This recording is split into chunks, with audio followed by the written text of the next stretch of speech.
I think Yes. Sunday afternoon. Sunday afternoon of Pearl Harbor. Wasn't Pearl Harbor Sunday? And I'm wondering now if it was my fiance who called me and told me that Pearl Harbor had been bombed. And it really, bombing and the Japanese doing it was a terrible thing, but actually Pearl Harbor, all I knew is it was way off from the United States. Of course, we had, I think, already been having drafts. I had one brother who was in the medical corps with the CCC, Civilian Conservation Corps, and naturally he was one of the first people who was in regular service. I can remember that when he would come home, he would maybe put on civilian clothes, but by the time he got back to camp, he better have on that uniform. Before the war was over, I had had 5 brothers in the war. All of them returned home, praise God. One of them had been wounded and had gotten a Purple Heart with Patton's invasion. My fiancé had joined the Navy. He had worked in Charleston, South Carolina at the shipyard for a while, but he joined the Navy rather than go into the Army. One of my 5 brothers was in the Navy.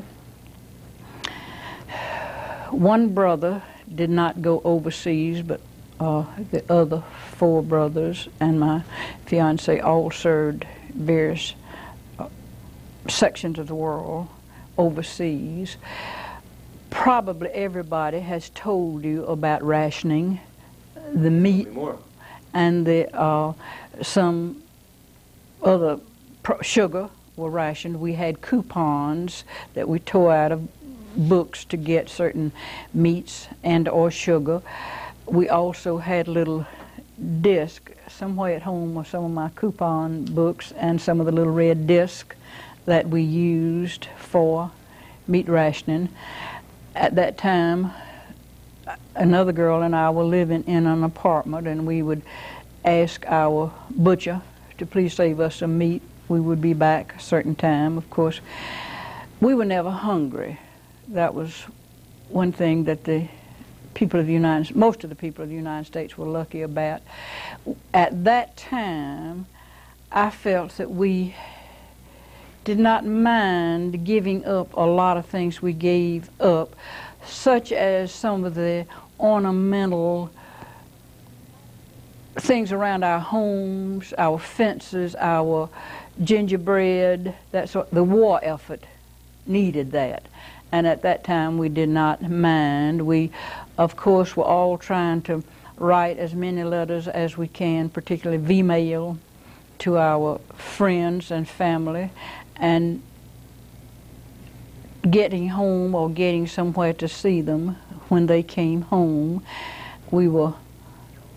I think during World War II, we felt so much more pride in our nation, in our men, and in our cause, good or bad, than we do now. Somewhere along the line, we lost some pride, I'm sorry to say. I can remember going to Hawaii after I married and had children and going out to see the ship, the setting. We learned, I think, a lot of names as far as geography was concerned that we had not known anything at all about.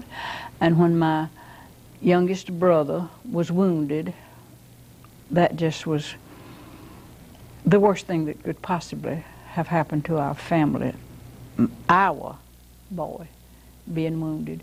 But it was not too serious a wound. He did, of course, get taken back of the lines and recovered and went back in full-time service and that sort of thing. But can you tell me where you were living at that time? I was living in Athens, Georgia. My fiance was from Athens. 3 of my brothers, I believe it is, went from Georgetown, Quitman County, Georgia. One of my brothers was the one who had been in the CCC, was from Colbert County, Alabama, and the fifth brother, who went in late, was a Methodist minister and went into chaplaincy, and I've really forgotten where he was living at the time, but he was served some time up near Chattanooga. I don't want to waste your tape, but I don't know what all. You're doing fine. What neighborhood was that in Athens? Where I lived in Athens, yes. I lived on Springdale Street in Athens, Georgia, part of the time. We had the university side or the side away from the university? Which side from Millage? Oh, this side, left side. I guess the university side. We had at that time we had city buses who ran almost Millage Avenue or Springdale, where we came to town to rode the bus to town to work. We also, at that time, ladies, females, girls, stood on the corner and hitchhiked rides to town. I can remember that when the European theater was over, some man that we rode to town with quite often invited my roommate and me to go have a drink with him in celebration, but we didn't. I've forgotten whether it was a European or Japanese theater. We had the town, the city, the state, everybody had planned that when whichever theater is over, we are going to the church for services to be thankful. I remember I was to have a party with a few friends at the house where I was boarding, and we canceled a party to go to church to be thankful at that time. Can you tell me how you met your husband, Miss Timm? I met him long before the war. We were doing some work for the Wesley Foundation in the basement of the First Methodist Church. And then he had gone to Charleston, South Carolina to work in the shipyard before he went into service. And from Charleston, he joined the Navy. He stayed in the Navy the full time.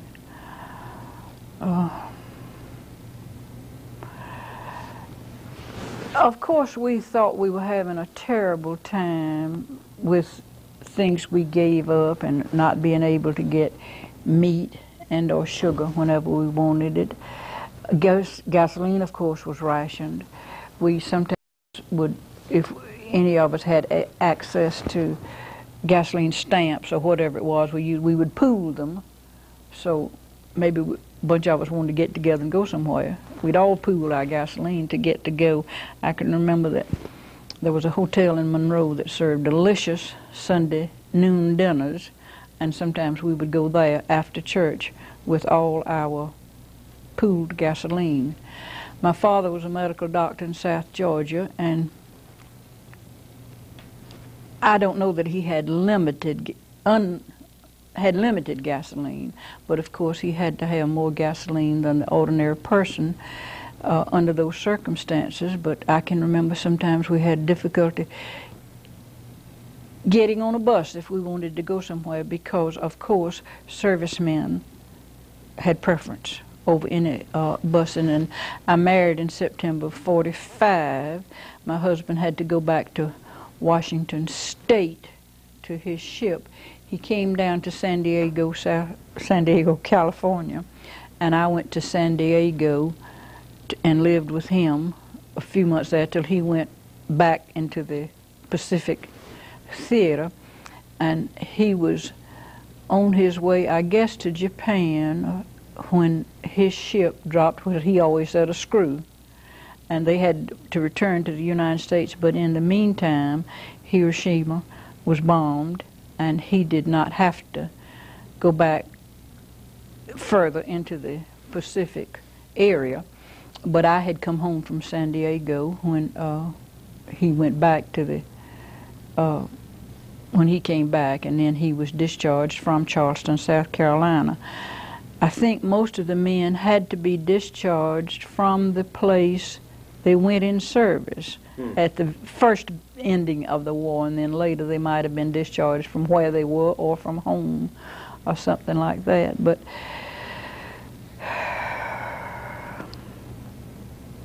I don't know, that's about, I don't want all this on tape, but cut that out. But of course we were anxious to hear from any member of the family, and often the family would write and say, send this to the other members of the family and that sort of thing. I can remember at first we thought the flags with the stars on it were for the number of the members of the family in service, but I think later the starred flags were for those who might have been killed or might have died in service. But I do remember that my mother had a very small flag with 5 stars on it, but none of her boys were killed in service. Our churches had types of flags in them, some of them did, particularly the smaller churches, denoting the members of that church that might have gone into service from that church or maybe that community.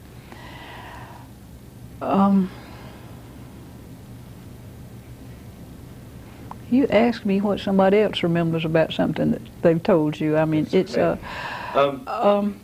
tell me about what have you been doing since World War II in Athens? You've been here all this time? I came to Athens in 1937, except for 3 years when my husband was in college in St. Louis, Missouri. I've stayed in Athens, and I laughingly tell people I'm a retired good secretary. And what was your husband's field? He was a chiropractor. Went to college after World War II under the GI Bill. Where did he go to college? Right? St. Louis, Missouri. That's why we lived in St. Louis. 2 of my children were born in St. Louis, and 1 was born in Athens. And can you tell me about moving to Athens in 1937? That must have been the Depression. I thought they'd had the Depression ever since 1919.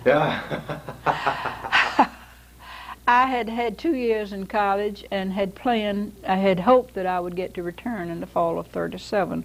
But my older sister was working here in Athens, and they were closing Dixie Counter Company at the time, and they needed some temporary help to close it. I came to Athens to work for Dixie Counter Company, and they have not closed the business yet. But I did not go back to college. How old were you in 1937 when you moved to work at the Dixie? 37. You subtract 19 from 37. All right. 18 and 19. I came to Athens when I was 18. I came to Athens when I was 18. And your father before that? Oh yes, I lived with my family. In what town? Georgetown, Quitman County. Is that there on the Chattahoochee River there? The eastern bank of Georgia. In there. Well, you been to Georgetown? Yeah. Do you care to say anything about growing up around the Chattahoochee River Valley?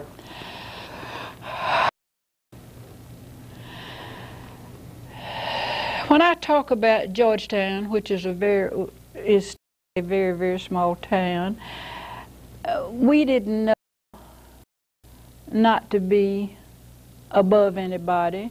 My family might have been a part of the more well-to-do because my mother had been to college, my father had been to college. My mother taught school in Georgetown. My father came from Barber County, Alabama, to Georgetown to practice medicine. He and my mother married in the Methodist church there, probably the first wedding in that church, and they stayed there all their lives. All their 12 children were born in Georgetown.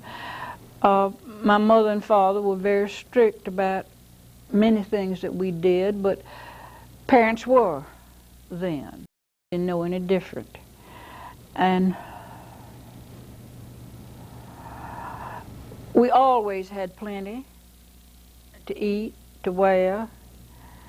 I can remember one time my father telling my mother, I'm sure he did not know any of the children were listening, that the local grocer had said, please be a little bit more careful about what you are charging because it has to be paid eventually.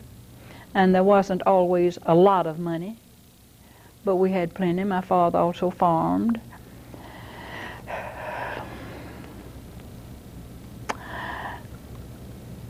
We always had those things that you did not hold in your hand. My mother and father, we got those things. And I'm proud, but I'm not conceited of what we had and what we did and what we were able to do. I graduated from high school there and went to college 2 years. Where'd you go to college? GSCW in Milledgeville. God's sweetest collection of women.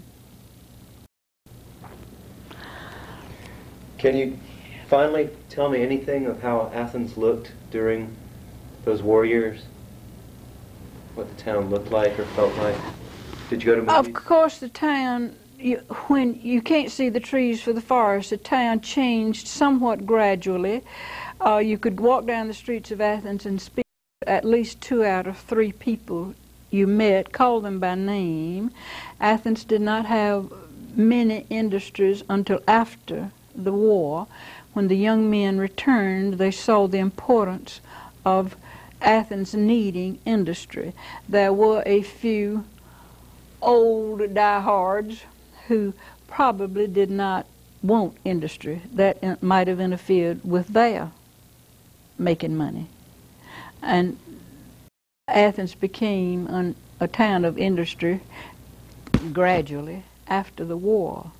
I don't know if we were complacent or not, because I had a job. I got my check twice a month. And I can remember borrowing money today because my check didn't come till tomorrow to buy my lunch. Were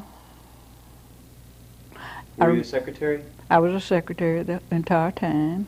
I worked for private industry, federal government, state government, and for my husband. What else do you want to know?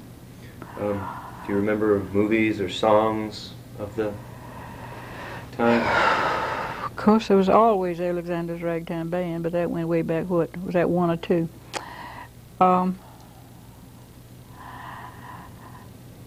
We could walk to town. I lived on Prince Avenue and on King Avenue and on Cloverhurst, and we walked to town and gave it no thought. Now we walk from the back door to the automobile. Did you go out dancing in those days? Go where? Did you go dancing? I did not do a lot of dancing because I did not know how to dance. We had, our WWII was on the Hancock at that time, and it was our local USO. Servicemen came. We had, I think the Army was ASTP here, and then there was some Navy here. We had Army and Navy men in town. We would have dances and parties at the Y on Hancock, where the University Law School now. Part of the law school is in the old Y gym, and over the white building next door was actually what we call the YW, and the brick building was the gym. We would have dinners and then our parties over at the gym. I can remember the Hoke-Smith annex to the extension building now was, I worked for the federal government. We were in what was the old post office, which is the bank now. And then we moved out to, we were out at that building, and then the Navy took over the what has become Hoke-Smith annex. And I guess we went from there to the old post office. And I worked for the federal government there, and I resigned there to get married. And of course the YMCA was down on the corner of Lumpkin and Broad, which is part of Holiday Inn property now.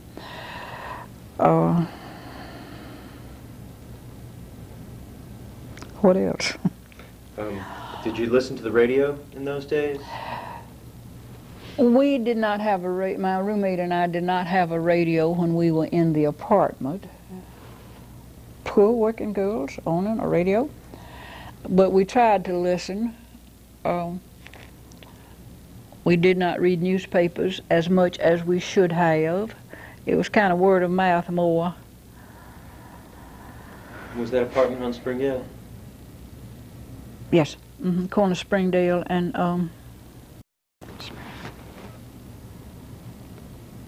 is it Clovehurst, Springdale? Bloomfield? Bloomfield, thank you. You know Athens better than I do then. Yeah. Bloomfield is where we were on the corner of Bloomfield and Springdale. Well, very grateful you spoke to me.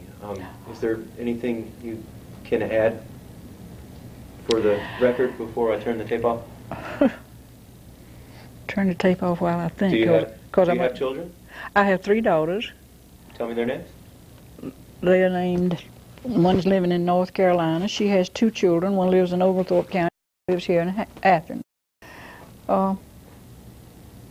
Harriet Anderson is the youngest, Kathy Green is the middle one, and Margaret Gary Preston is the mother of my grandchildren. Is your husband still alive? No, he's been dead nearly 18 years. And his name? Harry Timm. Harry Timm. And your maiden name? Was Gary. Gary. Margaret Gary. Right. Well, Margaret Gary Timm, thank you for speaking. You're welcome. I'd like to do my own, but